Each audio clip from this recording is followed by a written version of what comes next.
we're the 5 meanest. I can tell you who the meanest one I ever met was. Uh-oh. Her name is Ellen DeGeneres. But while all the Fine. evidence points to Meanest being celebrity. awful, Adam Sandler is always highlighted as being incredibly kind. Take For example, the time he was refused a table at IHOP after the server failed to realize it was Adam Sandler asking. Embarrassed, the server shared the CCTV to TikTok, prompting Adam Sandler to meet with the waitress personally while joking about the rejection by stating, "For the record, I only left the IHOP because the nice woman told me the all-you-can-eat deal didn't apply to the milkshakes," although fans were impressed for a slightly different reason. It's very humble of him to not assert that he's a celebrity and ask for special treatment. He acted just like a regular customer and didn't challenge anyone. I respect him for that, with his humble attitude extending to wedding photo bombs, and that time he randomly appeared. That's nice. chicken. Hi guys. No way. No way. You're joking. He filmed a good chunk of Mr. Deeds in my hometown, and he was simply the nicest man ever. He would come out to sign autographs after a full 14-plus hour day of shooting. It didn't matter how long the line was, he made sure every single person got to say hello.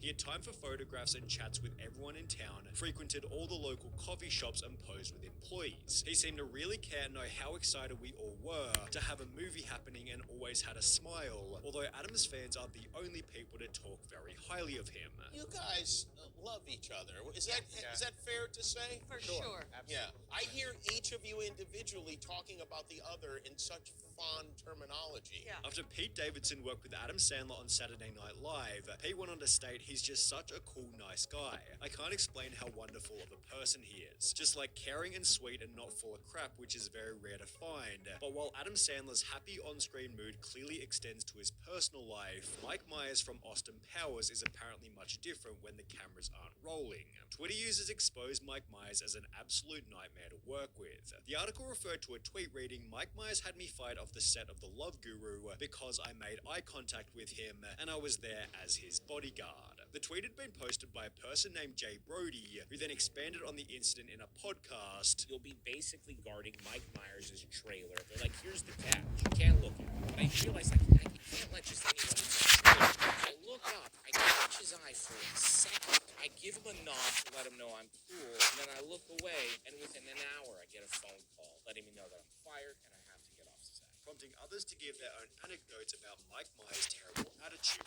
I was an extra in Love Guru and remember being told we can't make eye contact with Mike. When I tell people this, they don't believe me. Thanks for confirming. People always wonder why there weren't more Austin Powers movies, but never realize how many stories there are like this about him.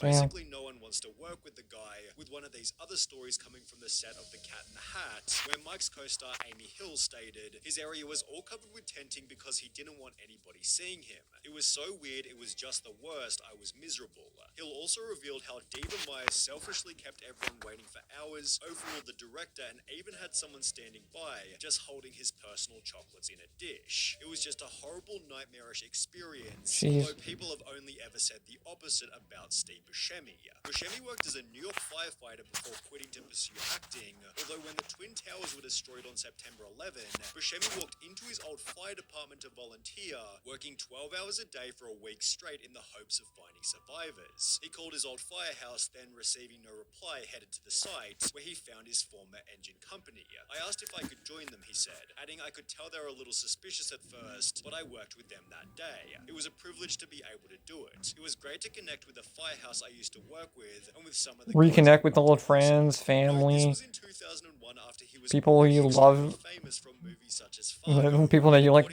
forgotten about. That's pretty good. What a good man. photographs and no interviews exist because he declined them. He wasn't there for publicity. Wouldn't you think you were hallucinating if Steve Buscemi helped you out of the rubble? What a great humble guy, with a Reddit comment then offering a slightly more personal story. I used to serve him all the time and he never once was a diva. Always had a smile on his face, and I mean I don't even think he once had a complicated order. He always ordered the most simple thing on the menu and always tipped 20+%.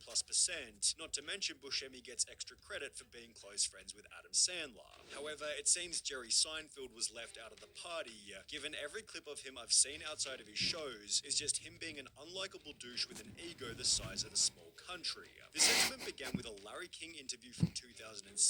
I went off the air. I was the #1 show on television, Larry. Do you know who I am? 75 million viewers. Last episode. Damn, 25 million viewers in the last episode. What's the big difference between being canceled and being number one? Okay, I'm sorry. B-movie Get a opens. resume in here for me. B-movie opens Barry can go tomorrow. over. Although this attitude extends into other moments like the time he rejected Kesha. I love you so much. Oh, thanks. Take a big hug. No, thanks. Please? No, thanks. A little one. Yeah, no, thanks. Oh, come on, just give her a hug. I would've. That's not very nice. Kesha. Okay. Jerry then offered no apology for rejecting her. I don't hug a total stranger. I have to meet someone, say hello. I need to know, who are you? And she was very nice But about it. We laughed. it wouldn't hurt to hug someone. No. Leading Kesha to change her mind about him for pretty obvious reasons. What happened with Jerry Seinfeld? Oh my god. Are you friends with him? I am not. Okay, we're good. It was like the saddest moment of my life. Jerry also has a reputation for destroying the paparazzi. The worst place like you bomb. I'm sure comics go through all the time. Another very weak question. And after Lady Gaga was moved to his luxury basketball box for acting rudely at a game, he had this to say. This woman's a jerk. I hate her. I can't believe they put her in my box, which I paid for. This is what you give people the finger and you get upgraded? Is that the world we're living in now? Hysterical, I love him! Jerry Seinfeld's meanness definitely has a charisma to it. However, if you're wanting a more humble type of charisma, then we have to talk about Post Malone. With entire compilations dedicated to him treating other people kindly, there are almost too many wholesome... I'd be like the good celebrities. I'd rather be one of the good celebrities. There was that time he went out of his way to greet a 21-year-old having his first beer, or that time he gave his $5,000 guitar to a fan after a concert. You want a guitar? Yes! It's like a $5,000 guitar, so you have to promise me. You gotta promise me that you're gonna take care of it later. Oh, what a good man. What a good man. Jerry Seinfeld. I want you to know that I really like your music. Thank you so much, man. Thank you so much. Yeah, That means a lot to definitely. me. Can you say hello to Nicole?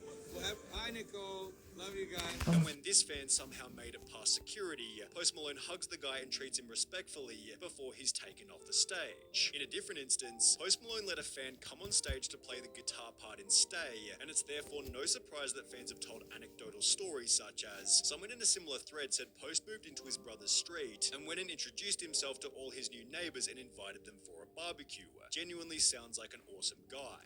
I definitely would want to be that He guy. had a party in an Airbnb or something a few houses down from my group's Airbnb, and he legit went around the cul-de-sac himself inviting everyone to the party. He also spent the entire night moving between groups, chatting and generally being a phenomenal host and ensuring everyone had a blast. 10 out of 10 dude. But while nobody has anything negative to say about Post Malone, it seems nobody has anything positive to say about Chevy Chase. Remember when Pete Davidson praised Adam Sandler earlier in the video? Well, Pete had the opposite to say about Chevy Chase, stating, "He's a fucking douchebag. I hate that dude. He's just a genuinely bad racist person and I don't like him." Chevy Chase was fired from Community after calling Donald Glover the N-word, not to mention before the firing, Chase was simply difficult to work with. He was someone that did not want to be there for the hours that we were keeping. He sometimes could be in not great moods. Inside the Earlier View in his career, podcast. Chevy Chase had gotten into a fist fight with Bill Murray, and while interviewing Robert Downey Jr., Chase stated, "Didn't your father used to be a successful director? Whatever happened to him? Boy, he sure died, you know, he sure went to hell."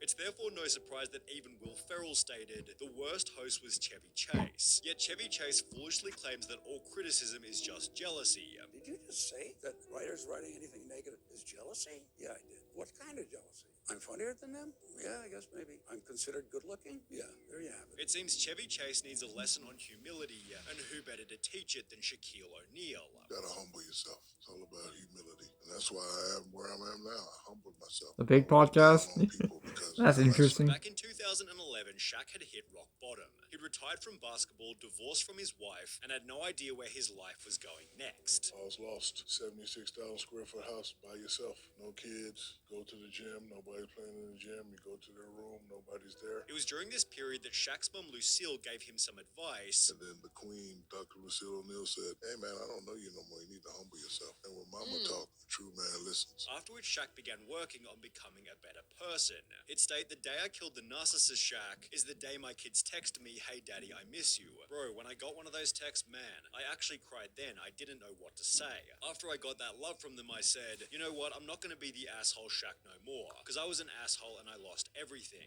The day I released all that me, Shaq, is the day the blessings opened up. As a result, Shaq's been trying to create a fairly unique legacy. Talk about legacies. I hope he's able to do what he wanted to. Was a nice guy. Which has been aided by his random acts of kindness, purchasing bikes, shoes, and laptops for less fortunate children. It seems the only people Shaq won't give money to are his own kids. Because I believe in respectable nepotism. You get all A's this next semester.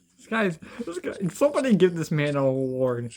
He deserves it. Call from Tesla. I said, man, you better take your ass across the street to Honda. Give the good people an award. Shaq is an obvious choice as a nice celebrity. Someone you might not expect to be rude is Bill Nye, the science guy. I met Bill Nye as a kid and he was the biggest asshole I've ever met. It was a huge letdown after watching his show so often in class. My science teacher from 7th grade told us she had an explanation for why she tried to show us as few Bill Nye videos as possible. I believe she said she attended either a science workshop or an event for teachers where Bill Nye was there, and he was completely rude to her and dismissed her the whole time. Bill's dark side becomes pretty obvious when he debates other scientists. However, it seems he becomes the meanest when talking to his most popular demographic, kids. Bill Nye came to visit my university. I was sorely disappointed. Bill Nye relied on sexist jokes to relate to the crowd. He kept complimenting women's legs and saying weird stuff about how sexy women are. He was trying to be relatable, but was sorely come on, Bill Nye. This is not who I thought you were. And scientists. He went on about climate change. You were nicer than that. That we could be the policy changes, while the You real were a nice scientists guy, but no, you weren't. I couldn't believe how much my views of him were falling apart as I watched him pander to students he clearly didn't care about. I later heard that he wouldn't speak with students, only professors, with this anecdote following the very common theme of Bill Nye was my hero until I heard him talk. Although thankfully Keanu Reeves is the perfect balance between good and evil. While filming the second two Matrix movies, Keanu Reeves chose to give up $75 million worth of his movie earnings, instead redirecting the money to the special effects team who he said deserved it more. Even then, this might not have been his most charitable act whilst filming.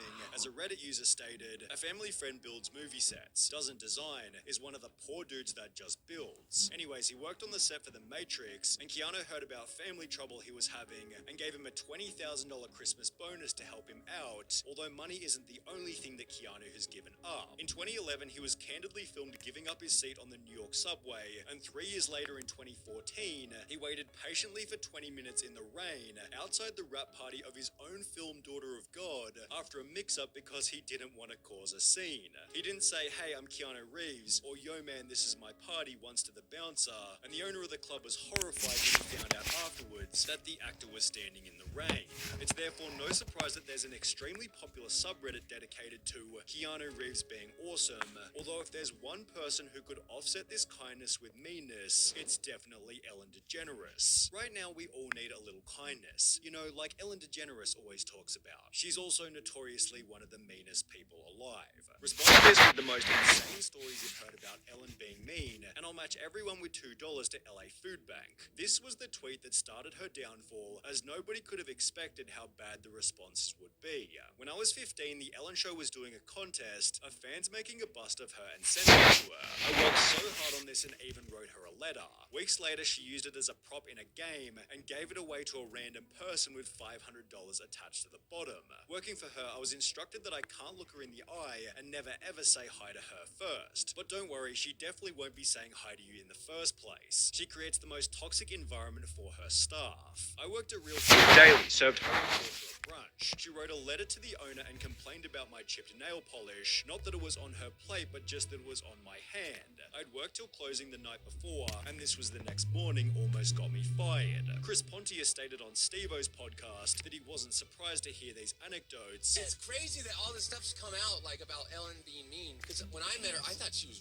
really mean. Like, and she's like, "So what do I gotta do?" And she's just pissed to be there. And then she comes out on stage and she's like, all like funny, nice Ellen, you know, like the person that they think she is. And apparently neither were the 10 employees who came forward 4 months later to expose her terrible working environment.